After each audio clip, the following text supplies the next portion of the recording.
LBS presents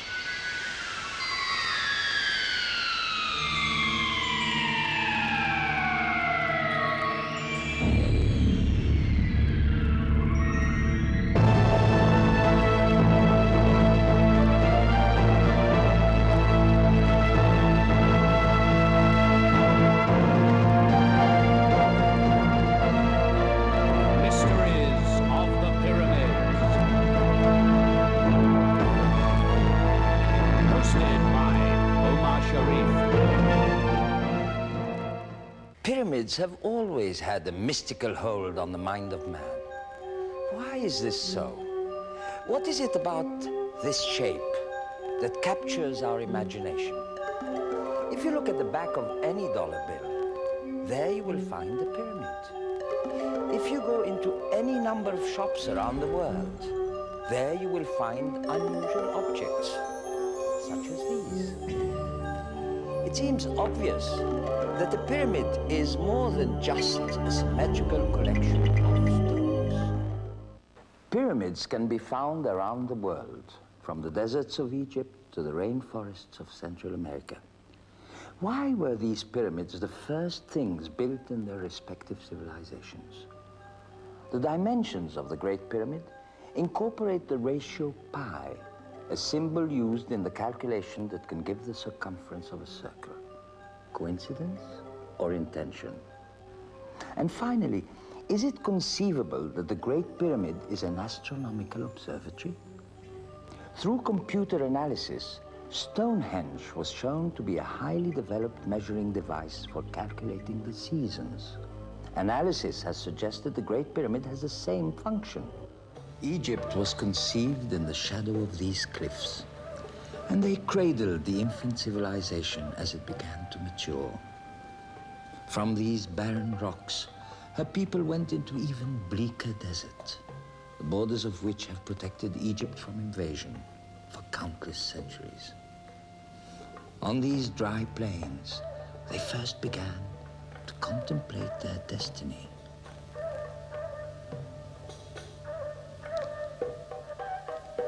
Their dreams needed nourishment, and the Nile River fueled their ambition and brought food and life to these shores.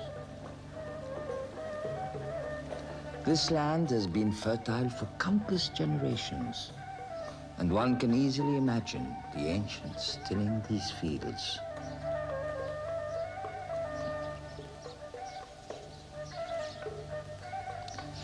The day-to-day life of these ancient Egyptians has been passed down to us through their art. And you can almost lose yourself in these ancient scenes of daily life, human images that transcend time. Egypt soon expanded her territory, and the great pharaohs deployed their armies far and wide. Zoser, Khafren, Cheops, great men who possessed absolute power. Men who would be gods, and these living gods built for eternity. It is hard to believe that one man invented the pyramid. His name was Imhotep, the great seer and vizier of the pharaoh Zoser. First, he began with a single layer of stones covering the tomb of his pharaoh. But Imhotep worried that robbers might break through and violate the tomb. So he added one more row of blocks, and then another. This continued until he realized that he was building steps towards heaven. The first pyramid was the result. Later, Imhotep was virtually deified by the Egyptians. His creation may have been one reason. It still stands today in Saqqara, 20 kilometers south of Giza. When Zoser was put to final rest, his head may have pointed north, towards the North Star. He lay in his tomb like some kind of ancient space traveler, poised to take a journey beyond eternity. After Imhotep's pyramid, this unique design began to appear throughout Egypt. Pyramid construction achieved a sophistication and artistry that we can only dream of. And the culmination of that skill was the Great Pyramid of Giza, constructed from stones that weighed from 2 to an astonishing 70 tons, stones that rose to the height of a 40-story building. To give an idea of the size of this Great Pyramid, the capital of the United States would easily stand in its shadow. And if these stones were stretched out, they would span the length of the United States from coast to coast and almost back again.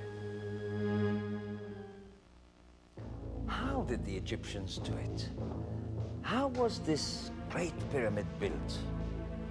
For if we assume that the pharaoh Cheops built this Great Pyramid, then we can safely assume it was built in the 23 years that he ruled. 23 years? Imagine. Thousands upon thousands of men working without rest day after day as Cheops' monument rose to the heavens. But though this pyramid was built as the home for a god, no god can be found within its walls today. For all trace of Cheops has vanished. His mortal remains scattered to the wind. Sad proof that though man may wish for eternity, it will ultimately elude him. Even a living god like the great pharaoh Cheops. Though immortality was their intention, history has favored 2 pharaohs above all others. One, because he built an incomparable monument to enshrine his memory. The other, because his treasure was discovered in our century. Now it is time for us to meet that pharaoh face to face and tell his story. By the early 1920s, Egypt seemed to have been picked clean of all treasures. But 2 men refused to give up hope. Their lifelong love affair with Egypt was about to be consummated in a discovery that would shake the world. Howard Carter was of humble ancestry, the son of an English artist. Edward Stanhope Molyneux Herbert, 5th Earl of Carnarvon, was a noble to the core, and had funded expedition after expedition for Carter, with little to show for it. But Carter persuaded Carnarvon to fund one last excursion to the sun-baked valley. For Carter sensed he was close, very close, and he was right. When Howard Carter set forth from Cairo to Luxor, he traveled south down the Nile River, a journey that took several days. He arrived at this spot, little changed since 1922. Carter's home overlooking the Valley of the Kings still stands. As we approached the area where Tut's tomb was discovered, we can well imagine what was running through Carter's mind. Was this expedition going to come up empty-handed like all the others? Carter's search went on and on. Time and money were running out. Then, an entrance to a tomb was discovered. Nearby his house, the telegraph lines still crisscrossed the sky. Lines that transmitted the message Lord Carnarvon had waited a lifetime to hear. That message read, At last have made wonderful discovery in valley. A magnificent tomb with seals intact. Recovered same for your arrival. Congratulations, Howard Carter. That message was received right under this roof in Highclere Castle. Quickly, Lord Carnarvon made preparations to leave his ancestral home. And Carter, too, was prepared to open the tomb. These are his words. 33 centuries had passed since human feet last trod the floor on which we stood. And yet the signs of recent life were around us. But when we came to a golden shrine with doors closed and sealed, we realized that we were in the presence of the dead king. We were to witness a spectacle such as no other man in our time had been privileged to see. I carefully cut the cord, removed the precious seal, drew back the bolt, and opened the door. Carter and Carnarvon began to look around the tomb, dazzled by the riches they beheld. The outer chambers were soon emptied. As Carter first approached the inner chamber, his anticipation must have been incredible. He and Lord Carnarvon prepared to enter the domain of an immortal being.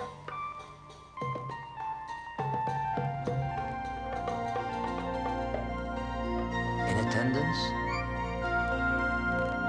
an entourage of gold seemed to frown upon the interlopers. The glory that was Egypt had come to life. Carter and Carnarvon could only look with amazement.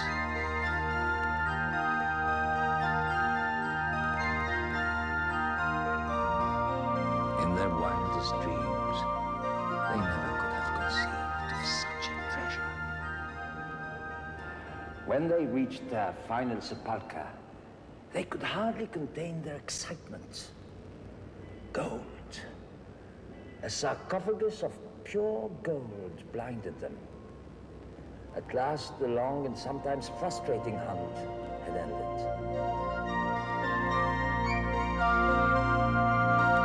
Everywhere they looked, they saw gold. Treasure beyond definition of the word priceless.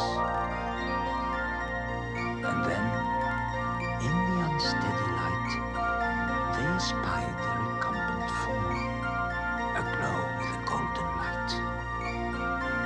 Cautiously, they approached the great pharaoh. For a brief moment in the life of an English lord and an American archaeologist, time lost its meaning. They looked into the face of a god. A god who once lived upon the earth, empowered by all the traditions of a great civilization. Who can say that his power could not outlast the grave? Who can be certain that this power would not awaken once disturbed? Who can say that there is no curse?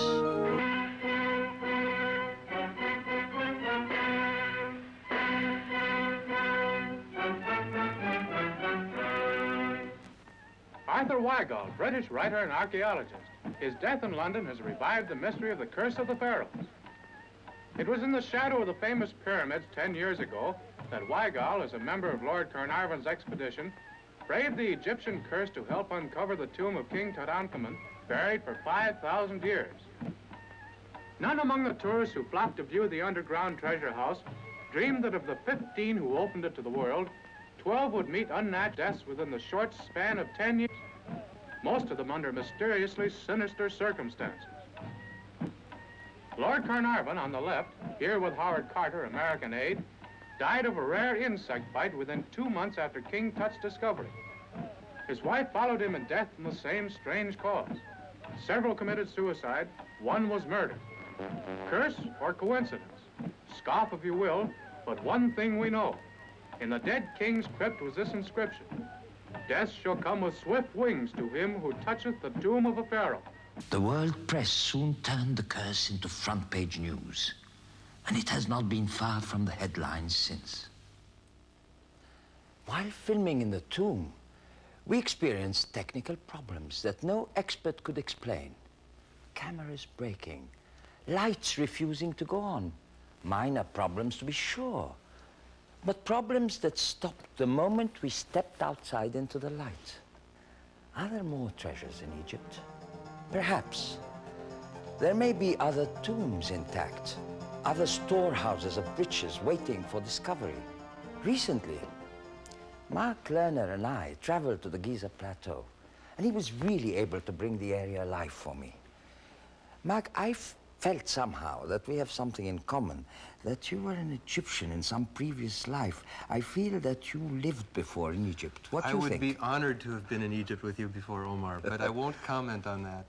I did spend a good part of this lifetime in Egypt. I lived in Egypt 13 years and spent 10 of those years doing archaeological research on the Giza Plateau. We studied the Great Sphinx for about 4 or 5 years with the American Research Center in Egypt. And for the last 4 years, we've been mapping the entire Giza Plateau, sponsored by Yale University. I'd like you to come along on the same journey that Mark and I took. Only in your case, you won't have to leave your chair.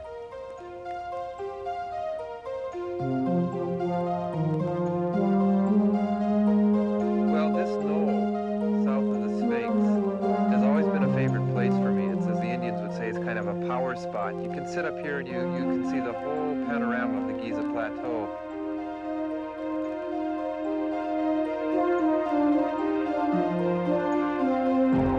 So this is probably where Cheops' architect stood, with an eye to planning what would become one of the 7 wonders of the world, the pyramid for his king.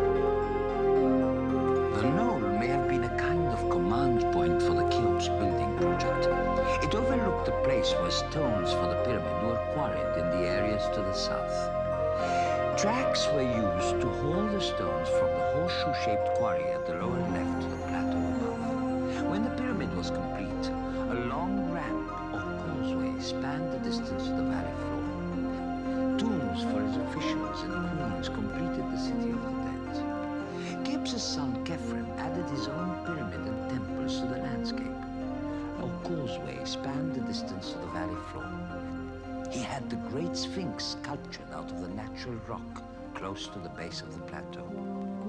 Mykerinos, probably a grandson of Cheops, completed the pattern of the Giza horizon. His temples were finished by his son.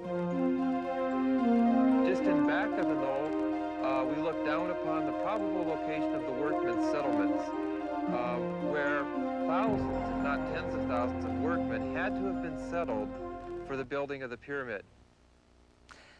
Mark, there's one thing that mystifies me. I think it mystifies the whole world. Could you explain to me how these workers carried these stones up, I don't know, brought them up 450 feet up to the top of the pyramids? Well, frankly, that mystifies we experts as well. But they had to have used some kind of a ramp. The problem with a ramp that runs straight on to the side of the pyramid is that it would be about 7 football fields in length if it had a functional slope. And every time they wanted to increase the height of the ramp, they would have to increase its length, and all the work would have to stop. Well, that would be impossible. Impossible. So my idea is that the ramp started close to the base of the pyramid, and it wrapped itself up and around the pyramid at 1 1/4 turns to get the stones to the very top. And once they had reached the apex, they then dismantled the ramp as they went down, stage by stage, smoothing the sides of the pyramid as they went. That's a good theory, Mark. Are there any other theories about how they brought these stones up? One expert actually suggested that they used a pulley, that they had supports on the top and a counterweight. And as the counterweight went down one side of the pyramid, the stones would go up the other side. But surely they didn't have pulleys or modern instruments. That's the problem. We have not really found pulleys. But I mean, these are the tools, aren't they? These are the sort of tools they used. Yeah, these are the kinds of tools that we actually find in the debris around the bases of the pyramids. We find wooden mallets like this, and as for metal, they only had copper. And apparently, with such apparently crude tools, they smashed the stones into shape. I can't believe it. What's that? Now, that's a strange-looking object, isn't it? Well, this is a particularly crude form of what's called a pounder. Usually they were large and made out of dolerite, and apparently one worker would hold these pounders in both hands and just smash away at the stone to rough it into shape. But you can imagine how many fingers must have been lost in the process. And how did they orient the stones? Well, they had ways of doing that too. They put down stakes with string, and we've actually found the holes, as we'll see. The amazing thing is that with these crude tools, they joined 3-ton blocks of stone together with a seam so fine that you can barely get a razor blade in between it. How did they know just where to place these huge blocks? If they didn't have surveying equipment, Well, they had their own kind of surveying equipment. Right here you can see the holes left by the ancient surveyors where they put their stakes down to mark the line, and they measured the base of the pyramid from this line to get it accurately. My God, they're still there after all this time. Yeah, and there are other traces left on the floor around the pyramids too, like these cubes, this grid, which was left by the ancient quarrymen as they worked the surface of the plateau down to make the base of the Khafren pyramid. They channeled, and then they cut off the humps that were left from the channeling, and that way they worked the stone down.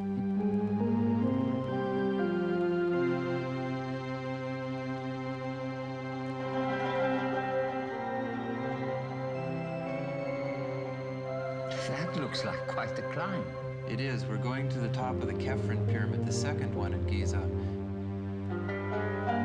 Well, I'm sitting on the casing, which was once snow white, so you can imagine how the sun looked on it when it was brand new. It must have been blinding out there. It's a sheer drop. Can you imagine thousands of workmen up here, day after day?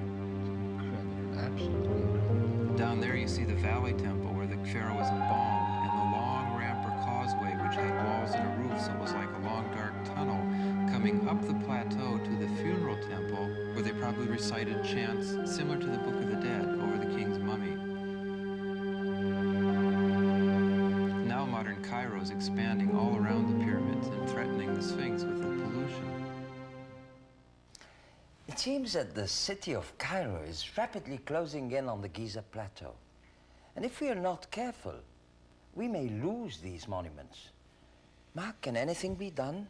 Well, our good friend Zahi Hawass, the director of the Giza Plateau, and the Egyptian authorities are looking at a plan to make the Giza Plateau a kind of national park which would restrict access to the area. And there are a great deal of measures that they're discussing. Hopefully these will preserve the plateau for future generations. Yes, I think it's time we did something about that plateau. The Sphinx. Its enigmatic smile may conceal a storehouse of information that might help us to finally solve the riddle of the pyramids. We must journey there now.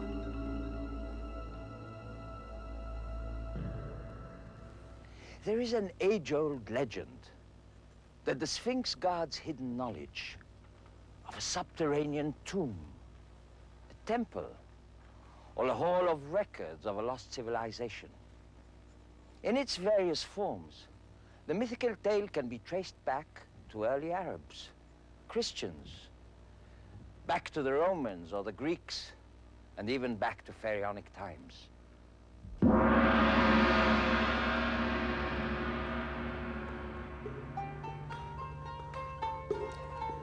The Sphinx is a symbol of eternal mystery. Like the Great Pyramid, there are things we know about the Sphinx, and yet it still remains surrounded by tantalizing mysteries.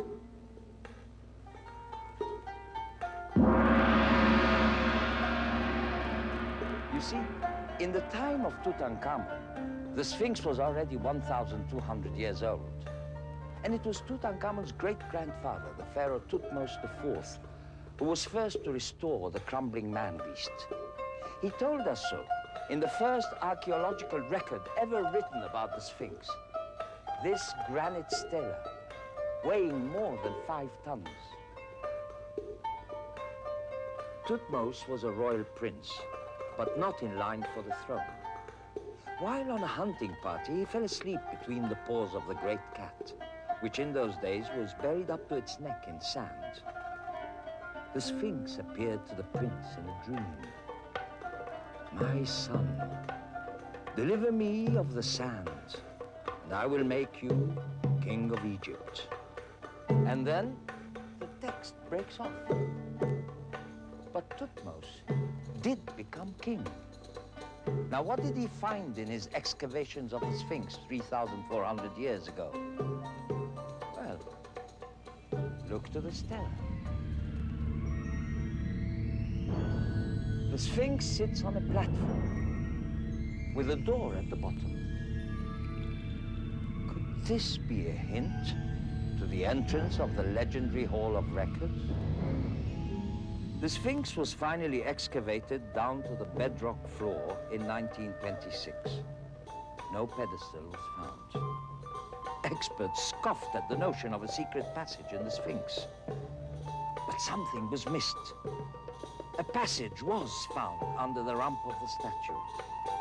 It had been resealed under the stone skin of the Sphinx and forgotten by all, except one of the boys who worked at that excavation.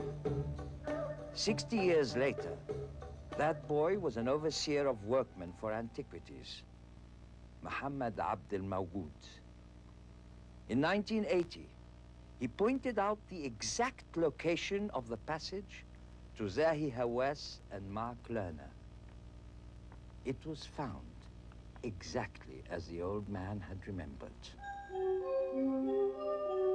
Today, we know of two passages, one going down into the Sphinx and one going up. At the moment, Mark Lerner is going down along the passage where cameras have never been admitted until now.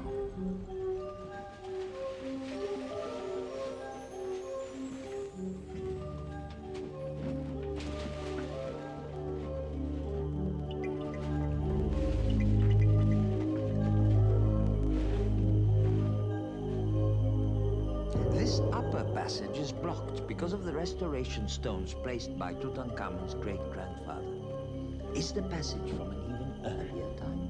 These footholds were the ones carved by the ancient workmen as they formed this passage into the body of the Sphinx.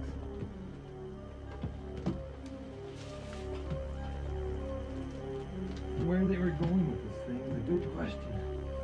What were they looking for? Were they making this as a tomb to bury somebody under such a sacred spot? We're not really sure. But as I say, it is a long-standing tradition, maybe going back to ancient Egypt itself, that the Sphinx hides some kind of a secret passage. The passage in the rear of the Sphinx proved to be a dead end. But there are hints of others. Sonars recently used by different American, French, and Japanese teams indicate something, some mysterious cavity. Here, just under that enigmatic stone box built against the shoulder of the Sphinx. Why is this box here? The equinox sunset strikes over this box and into the sanctuary of the Sun Temple. There may have once been a colossal statue of Osiris, which stood upon the box. Osiris was the lord of the underworld. Did the builders of the Sphinx leave us a clue? Did they carve a symbolic underworld? A secret cavern near or even under the Sphinx? The secret passages within the Great Pyramid were first discovered in 820 AD by a caliph. His name was Abdullah al-Ma'mun. Mark recently went on expedition to some of the rarely seen inner chambers, and we took our cameras along. Let's go with him now. It goes all the way to the bottom of the Cheops pyramid, down into the bowels of the bedrock. It is a long, hot, and slow walk to get into the interior of this 40-story pyramid. And as this map indicates, the pyramid is honeycombed with passageways. It was obviously not the intention of the pyramid's builders to make it easy for casual visitors to get inside. This is the so-called well, or the robber's hole. It goes up to the Grand Gallery, blasted through the core of the pyramid. It may be where the people escaped who closed the King's Chamber up in the pyramid. You see these footholds, they may have climbed down through them. Yeah, I went up there once, and it's pretty hairy. One slip, and you slide all the way back down, and you end up here at the bottom. What a great view of the robber's hole.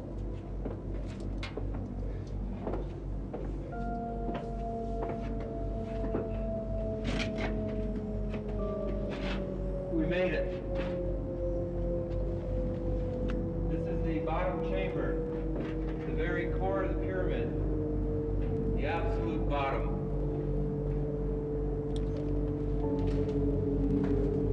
The workmen never finished cutting this chamber out of the solid rock. These mounds of rock are what are left when the king came down one day and said, "Put down your tools. I want to be buried higher up in the pyramid." And since he was the living God, They had to do what he said.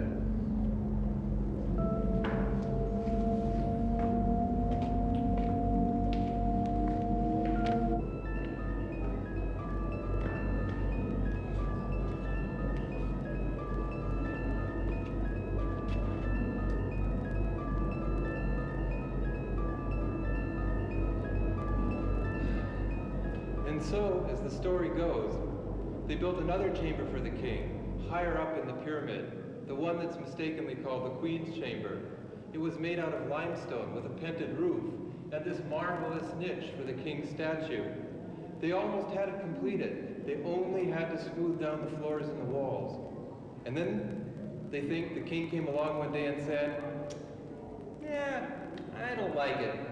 Let's have it higher up in the pyramid." And so once again they had to put down their tools and they built the king's chamber, the highest. It had a marvelous grand gallery leading up to it. It was encased with red granite brought all the way from Aswan, 500 miles downstream.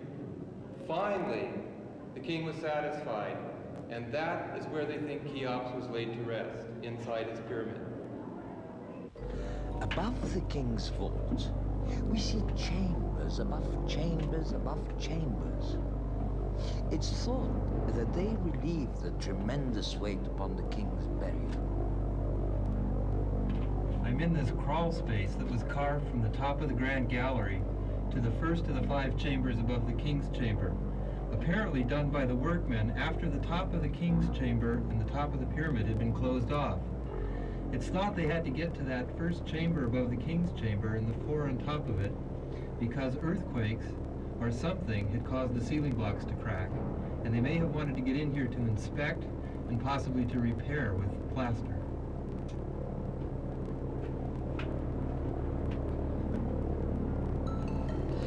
Through this cramped entrance, we emerge into one of the chambers and discover walls inscribed with ancient and modern graffiti. This is one of the names of the work gangs. It reads, "How powerful is the great white crown of Cheops gang?" They put their names on the blocks because they were responsible for moving it. And there was competition between them to get them into place. We are almost at the top now.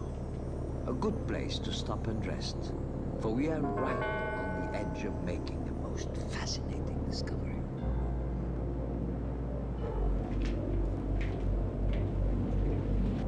This is one of the original leveling lines of the chamber.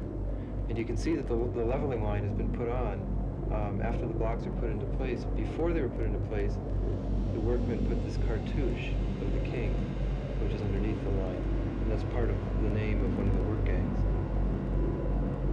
These channels in the top of the granite blocks indicate how they were working the block down from the top.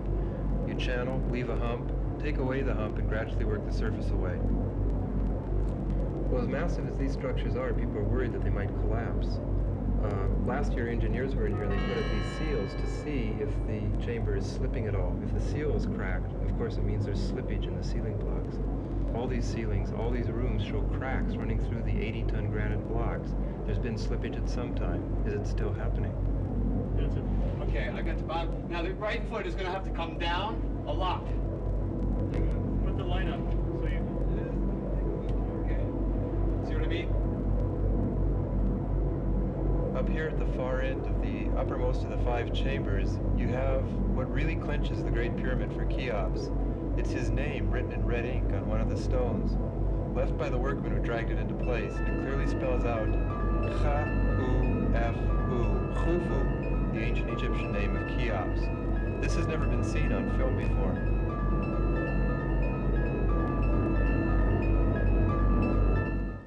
Life in ancient Egypt was but a prelude to afterlife. And because that afterlife was eternal, nothing was left to chance. Before a body could journey to the land of Osiris, the keeper of the underworld, it had first to be prepared. When an Egyptian died, his body was readied for this journey, a process that took 70 days. First, the body was soaked in a salt solution that absorbed all moisture, and then the vital organs were removed and placed in canopic jars. brain was liquefied and removed through the nostrils, but the heart was kept intact. For they believed that it was the center of knowledge. When the priest was finished, they had transformed the human being into something they thought was eternal, something called a mummy. One night, I came face to face with the debris of death. My guide and I went into a bone house, a storage shed for the ages. Inside that bone house, I looked into the empty eyes of an ancient Egyptian. When I asked my guide how old this skull was, he answered, 5,000 years. Imagine, 5,000 years.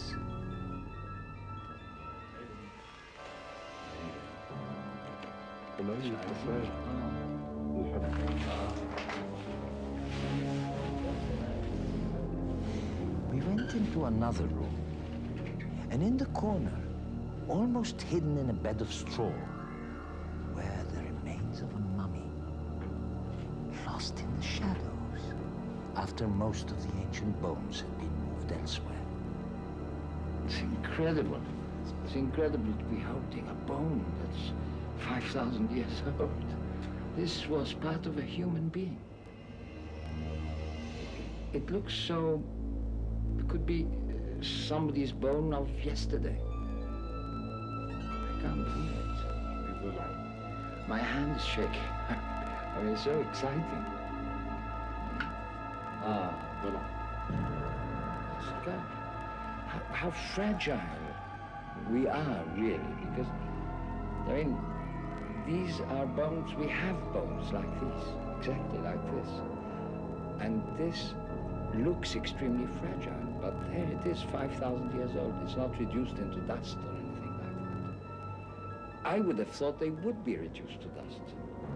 There it is, probably exactly like the one I have in my own body.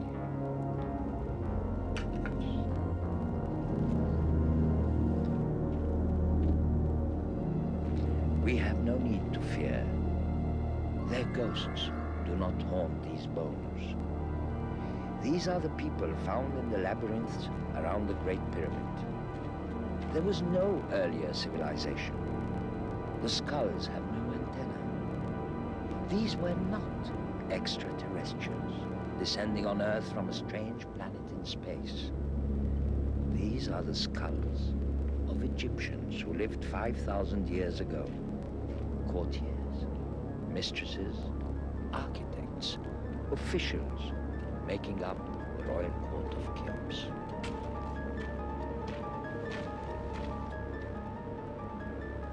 This is the chapel of the lovely Merisunk, Cheops' granddaughter.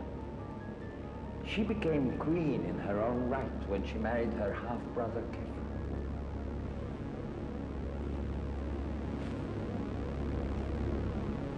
Yes.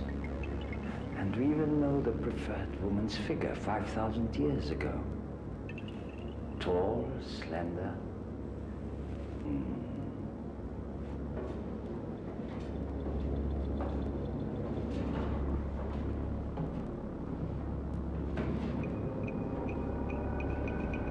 Could this be the beautiful Merisunk?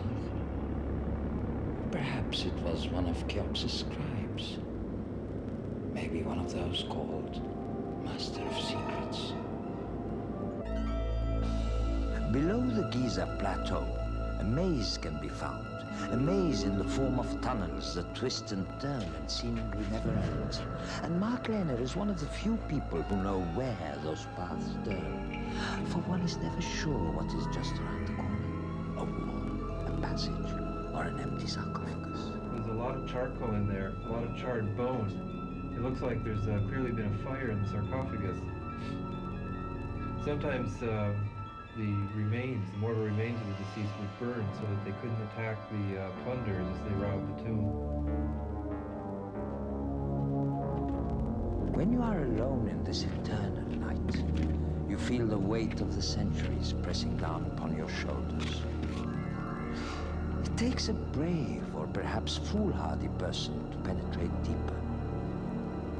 Through this narrow passageway, we entered a secret chamber where the life of Egypt is on display.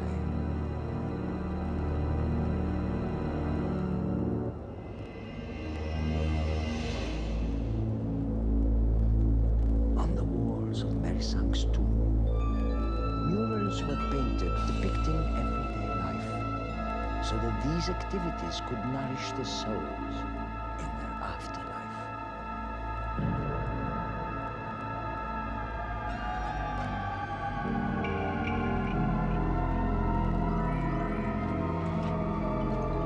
This is a city of the dead, a necropolis inhabited by ghosts. One can almost sense them, feel them, as they whisper and taunt us with the secrets they possess. Mummies have come to symbolize the mysterious, the ageless, the fantastic. They were the means by which Egyptians hoped to transcend their material body, or khat, a word that means something that decays.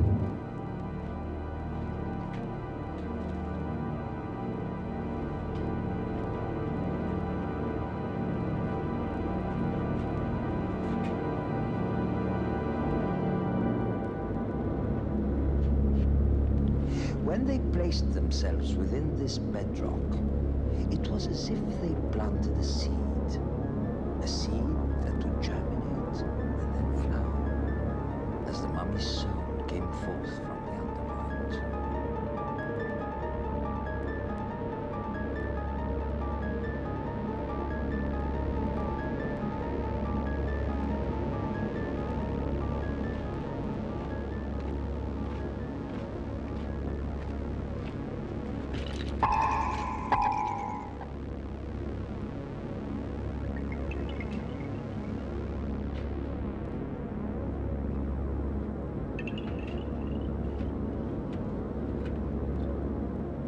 Virtual labyrinth down here. This goes to yet another tomb chamber, and in that chamber there's another shaft going down several meters. There's another chamber at the bottom of that that seems to go on forever.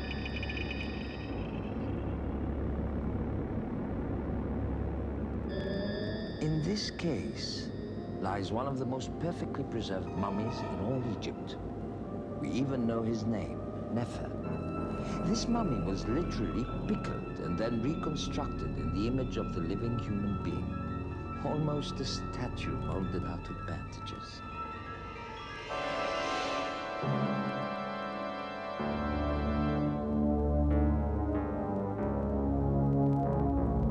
As we look into Nefer's eyes, staring into the darkness, it seems, for this Egyptian at least, that decay has won the battle against immortality.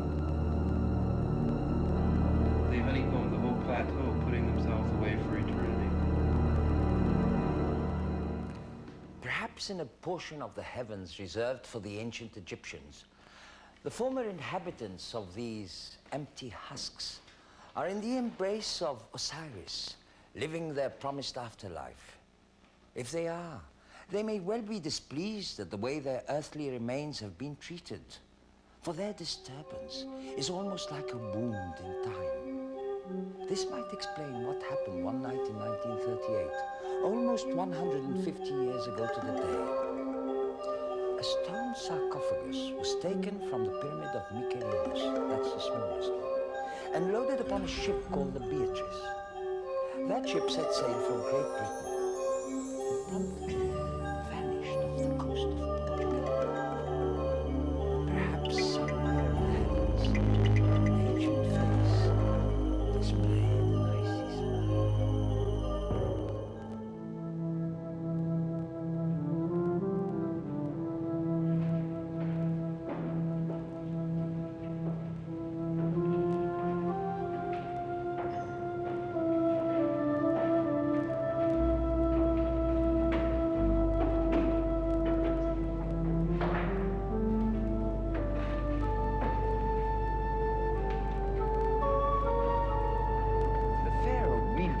absolute power during his life as a man. He achieved immortality as a god after his death. Now this grand gallery is aimed right at the heart of the pyramid. It leads to the focus of the whole of Giza necropolis, the inner sanctum of the king's tomb.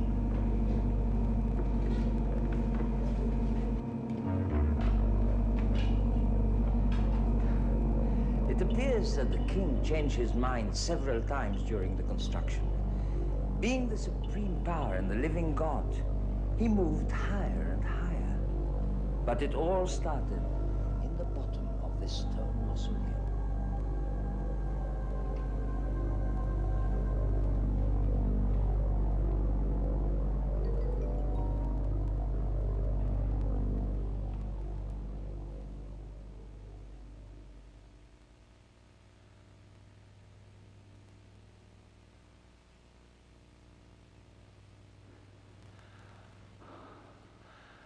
This is it.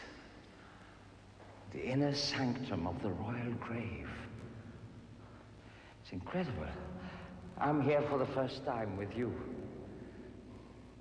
Now, while his soul was glorified far beyond the horizons of mere mortals, Cheops's body was left behind in this granite sarcophagus.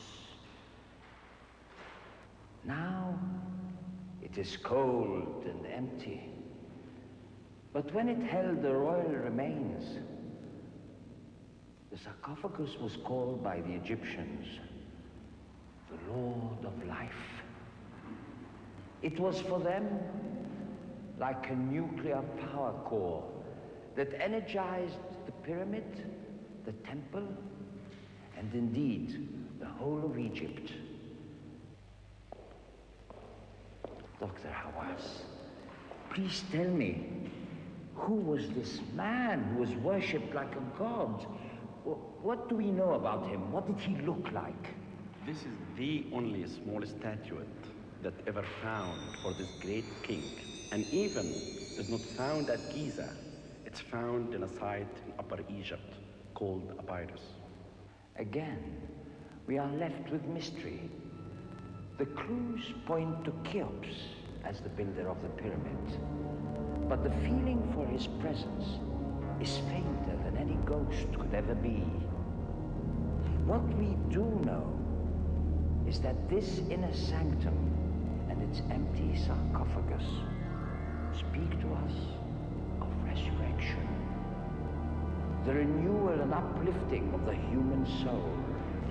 There is but one thing that we do know about him, and we will always know it for a long time to come. He is responsible for the seventh wonder of the world, the Pyramid of Giza.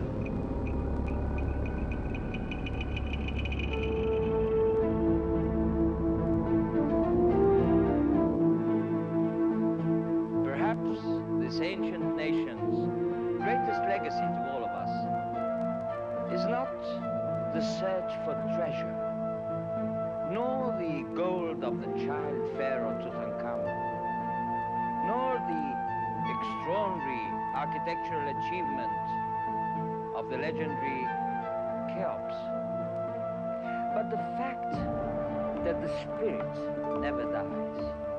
This is not just a monument to one great king. The people who built these pyramids gave their lives in order to prolong the life of the soul of a man. If he could speak, what would he say to us? Would he tell us of kings and gods, of scribes and architects, of a river that spanned the world, of the light of knowledge that burned hotter than the sun? Or would he stay be a humble one, of the calluses on his hands, the bruises on his body, the cloak of weariness that would descend upon his shoulders each evening as he returned home beneath the shadow of the unfinished pyramid? What would he say to us? To all of you watching, thank you for accompanying me on my journey. It has been more than a journey across space. We have gone beyond time itself. The pyramids are only the most visible mystery of ancient Egypt. For we not only don't know all the answers about these magnificent people, but we probably don't even know what questions we should ask. So perhaps all of you might reflect upon this affirmation of mankind's ability to at least fight eternity to a draw.